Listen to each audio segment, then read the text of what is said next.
चमरान स्टार विकास राव का काफ़ी ज़्यादा ज़बरदस्त सैड सॉन्ग आप सबके बीच रिलीज किया गया है, जिस गाने का नाम है ओढ़ी के कफनवा। यह गाना काफ़ी ज़्यादा दर्शक पसंद कर रहे हैं। ओढ़ी के कफनवा इस गाने को लिखे पंकज पवन और म्यूजिक दिए हैं विकास रोशन। इसे हिट वॉइस के यूट्यूब चैनल पर रिलीज किया गया है। भाई लोग, चमरान स्टार विकास राव पहली बार भोजपुरी इंडस्ट्री में एक अलग लेवल के गाना लेके आए हैं आप सबके बीच। तो आप सब इस गाने को अभी तक नहीं सुने तो इस गाने को ज़्यादा से ज़्यादा सपोर्ट कीजिए और इस वीडियो को लास्ट तक देखिए।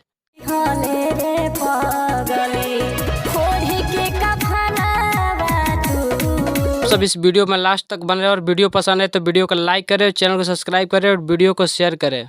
के कफनवा इस गाने को 2 से 3 दिन हो गया रिलीज हुए। गाना यूट्यूब पर काफ़ी तहलका मचा के रख दिया था। आप सब इस गाने को एक बार जरूर सपोर्ट करें। विकास राव के इस गाने को एक बार सुनने के बाद आप सबको काफ़ी ज़्यादा पसंद आएगा। इसी तरह से विकास राव का एक से बढ़कर एक आप सबके बीच गाना सुनने को मिलेगा। तो इस वीडियो को लास्ट तक देखने के लिए धन्यवाद। तो मिलते हैं अगली वीडियो में, तब तक के लिए जय भीम, जय भारत, नमो बुद्धाय।